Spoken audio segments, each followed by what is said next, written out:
Sweet and peachy. Hello and welcome to this week's Sweet and Peachy with me, Lizzie. And me, Lee, from Foodie Book Club and Lee in the Sweet Life. I'm laughing because everybody will know why I'm laughing, because I had to concentrate on saying that because you were taking the mick out of me before this. She does. Yeah, no, I love it. Ever? No, I would never do that. Stop telling kids.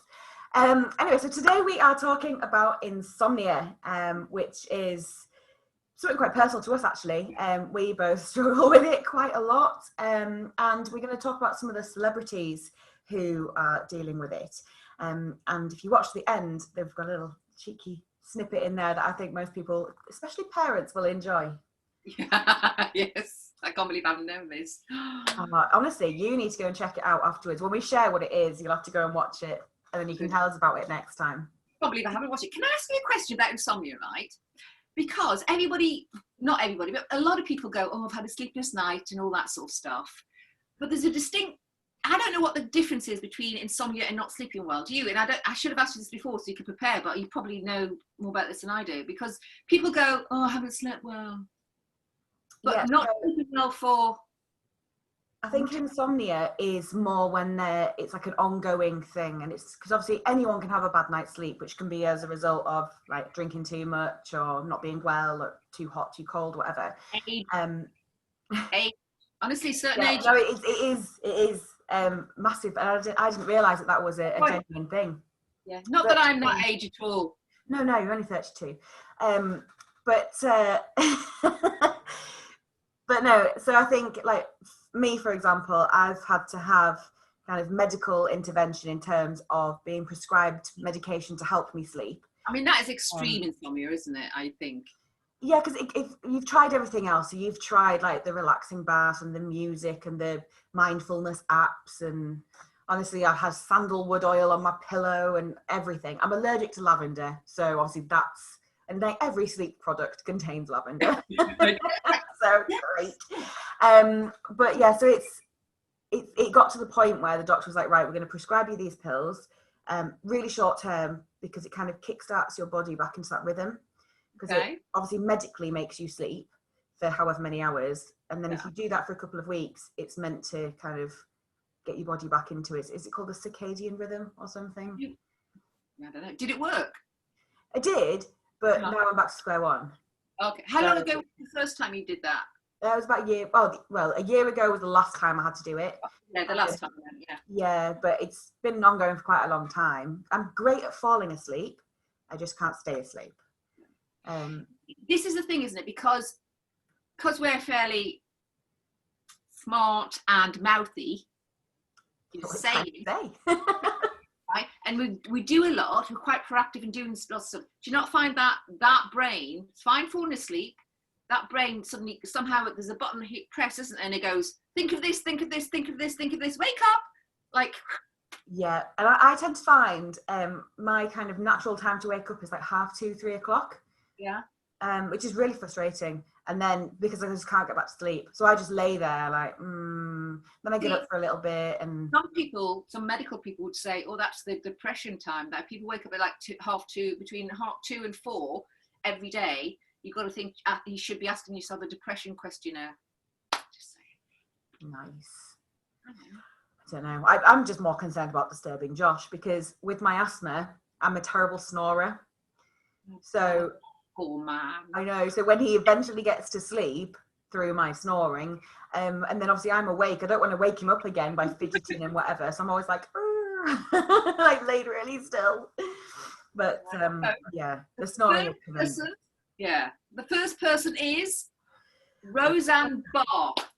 Yeah. Now you said, who is Roseanne Barr when we showed this list, didn't you? I did, but then when you started to explain, I was like, oh my God, I know exactly who she is, because I used to watch her TV program every evening.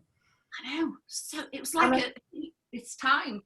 Yeah, and I blame that program for my personal love of meatloaf, because they seem to eat it every night.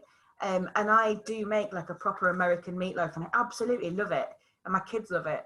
And it's one of our comfort food winter staples. God.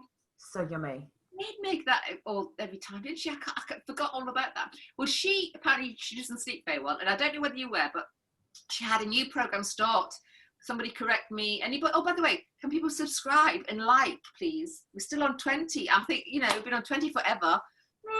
Yeah, so anybody please tell me when this started. But she had another TV program. It was a resurgence of Roseanne with all the other cast on and everything like that, which I thought, I was really looking forward to it. And then a few weeks in, not very long, I don't think, she put out, as people do, put out a tweet that was slightly with the R word, because it's, are we into the, we can say stuff now, because the first bit of the thing we can't say, I mean, that racist thing, right? So she put one of those out, and she blamed the tweet on the fact that she wasn't sleeping very well, and she was taking Ambien, which I don't know what that is, but it's obviously some sort of sleep thing that makes you sleepy or relaxed, I don't know. But anyway, her whole program was cancelled. Everybody was sacked. So it was uproar of that. All of these people had been sacked, and she was sacked and everything closed out. So basically she's cancelled now because she said she was on this Ambien. I know. Why don't they just replace her? Like, do you know what I mean? Like, I find that odd. And also, like, how does, you know, if you think about it, if you get really, really drunk, you don't suddenly take on new thoughts about things, do you? You might be a little bit more loose with your mouth and whatever, and, you know. Exactly. I don't really have a filter anyway, but I've got even less of one. Yeah, you're not the R word, are you? No, so, no. Okay, well, Ambien put out this other tweet, right, saying, Come back. Yeah, it said, Ambien does not make you racist, does not make you this, all that sort of thing, just helps you sleep. I went, yes. Yeah, And she was blatantly trying to pin that on someone, wasn't she? Yeah, and they not us, thank you very much. So that was that one. Fair enough. So, I haven't done my number twos, have I? Oh, well, you need to go. Number two. Two-door policy. Is Martha Stewart. Oh, did you ever used to watch Martha? I didn't, but I obviously am aware of kind of who she is and everything that she's done. And as somebody who watched Orange is the New Black, obviously she featured on that, went through with the whole prison story and everything. And it was said to be like it was very similar to her actual time in prison in terms of this preferential treatment and whatever, which I think is disgusting. Because what's the point, you know? It's anyway. But yes, so I wonder if that's why she struggles with insomnia. Well, I don't know. I mean, I don't know. She hasn't said that. Couldn't find anything about when it started, but that would be really, really good though if it was. But when I was in the States, Martha Stewart was like this giant figure of. I mean, the amount of product she's got on the shelf, like from like kitchenware to Martha Stewart cake mixers. I mean, everything, just absolutely everything. And it's Martha Stewart, and she's got a really good PR label, whatever. It's really good. But I mean, she says she's tried everything from, you know, drinks to, and she says she gets so stressed that she can't eat. So that's never happened to me. No, I can be vomiting and I'll still want to eat something. Yeah, me too. I think when I'm stressed, I tend to stress eat. So I just eat and eat and eat and eat. I don't seem to. No, me neither. Maybe that would be good. Maybe there was some sort of upside to it, not sleeping. That would be really good. Yeah. No, but apparently it messes with your metabolism. So I'm blaming that for the fact that I put on about a stone. Get off, you have. Don't believe her. She's so gorgeous. It's ridiculous. She's getting married, you know, so she's on this permanent diet. She's, oh my God. Oh, it's such a diet. After I had I literally just ate carbs all weekend and drank so much. Let's not go up down the drinking route because, you know, it's not big and it's not clever, but it's not clever, and I don't understand how you can do that. So I don't, you know, there's no someone who doesn't drink. Yeah, fair. If you're listening to this rather than watching it, I'd just like to point out that Lee's just taken a big sip of gin. Just saying. Okay. I'm drinking orange juice. Oh, that's because you must have had a tough weekend. No, it's because I've got no alcohol in the house. I'm feeling the weekend. Okay, Lady Gaga is number 3. Lady Gaga. Now I sort of get why she is a bit, you know, because I'm a big admirer of her. Because she seems like a nice woman. Probably not a nice thing to say, but yeah, I mean, she's very open about her mental health struggles. She's got, I can't remember the name of it, but she's got a condition which causes chronic pain. and I think she's got quite a lot of other stuff going on in her life, which is probably linked to it, but still somehow manages to be this incredibly talented superstar who does endless amounts for charity, is a huge gay icon as well, which I think is quite important. Yeah. No, she stands up for all of those kind of overlooked minorities. Yeah. Which I just think that's quite amazing, and I think it's really sad that she can't sleep. I know, and it's so good for, like, say, the LGBT community. I mean, she is this icon, and I mean, when she was younger, she's written about it quite a lot, or in interviews she's spoken about it quite a lot.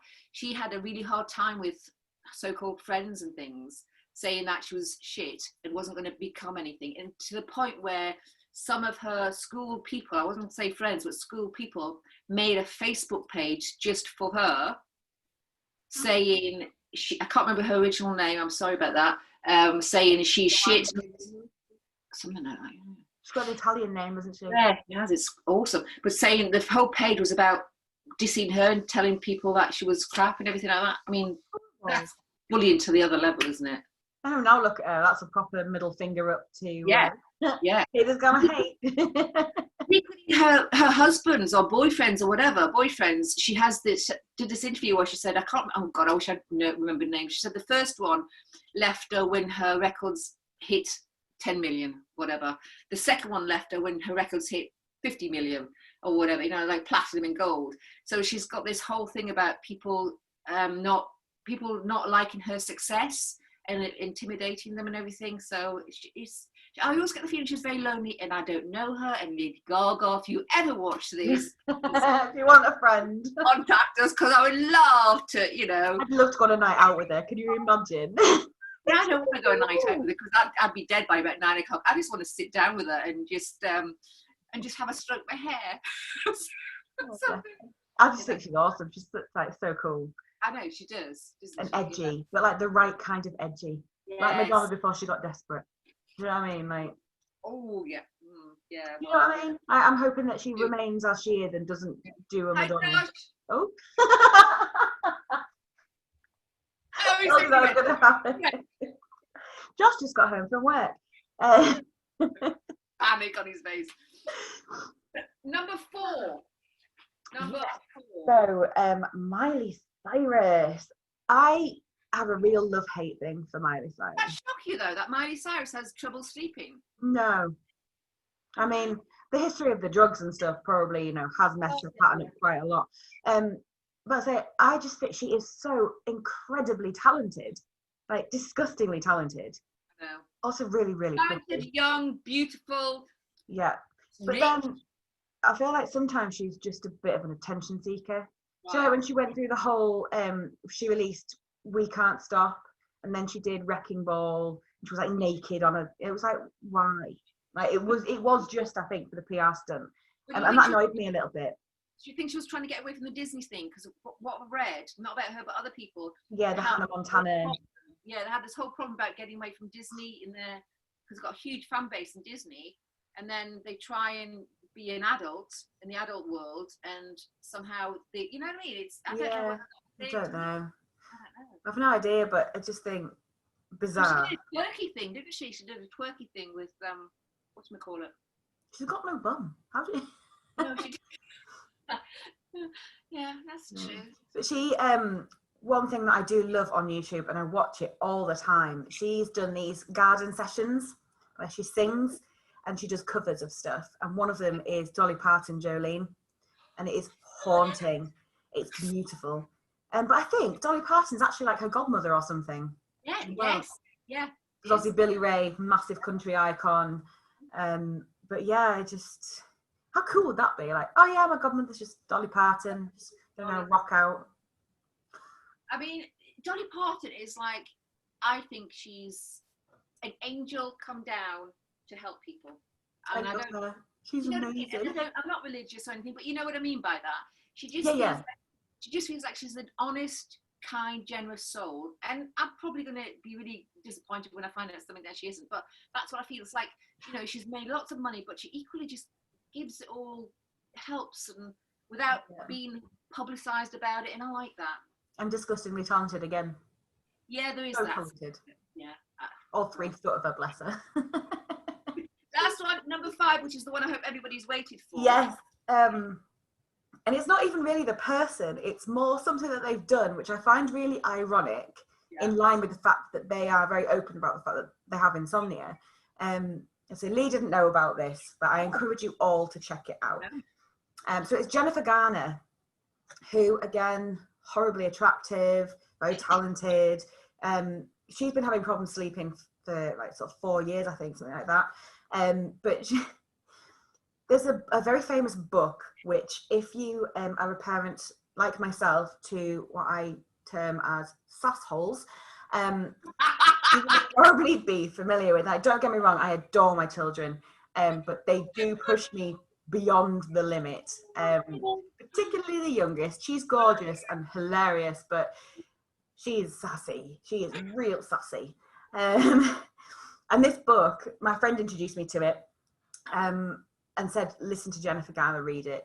And honestly, I laughed so hard, I nearly peed myself. And the book is called Go the Fuck to Sleep. And it's like a little fairy tale kind of nighttime story. And she's reading it all like so sweet and the time for play is done, my child. And it's lovely. And then and go the fuck to sleep. I love it. I just love her. I think she's amazing. Yeah, I've got to watch it. But she doesn't sleep. And she used to watch Tina Fey and Amy Fowler? Is that what it is? Yeah, fabulous. I don't know how to say it, but I know. Yeah. Very funny lady. Yeah, watch them to try and take her mind off stuff. So that was, I'm going to watch that film. Can I ask your thing? What do you do when you wake up at the 2:30 thing? Do you get up? Do you lay in bed? Do you, what? A bit of both, really. I'll try to just lay there and will myself back to sleep for a bit. But obviously, if that's clearly not going to happen, I tend to get up for a bit and do something really, really boring. So, like a bit of ironing, or like no screens, nothing, do you know what I mean? Nothing that's going to wake me up too much. Yeah. Or even just like, I'll go and empty the dishwasher and then come back to bed. So I've got myself out of bed, because otherwise I'll lay there and get more and more stressed about the fact that I can't sleep. But yeah, I found out the hard way that if I get up and start watching reruns of Come Dine With Me, even when I get tired, I won't go to bed because I'm enjoying it too much. Yeah, I know. So and also Josh would hear me laughing, because our bedroom is right above the living room. And as I said, with the snoring and stuff, I need to look after him a little bit, otherwise he won't actually marry me next year. Okay, he will. Hey, we've given notice now, he has no choice. Yeah, exactly. But, well, that's it. So can I just, before you say what the next one is, can I just say, please subscribe, please like us, because we'd like to have lots more chances to do these sort of things, because I'm having a nice time. What are we doing next, Lee? Oh God, I knew you were going to say that. Hold on. So I thought we would do the most dangerous things you can eat. Yes, please. That sounds like fun. That sounds like my mother's weird. cooking. It's weird. Some of them I want to eat, and some of them I would never even think of. But actually, it's just So that's what I thought we'd do. Most favourite things you can eat. Dangerous Awesome. things. Right. See you next week. Thanks for joining us.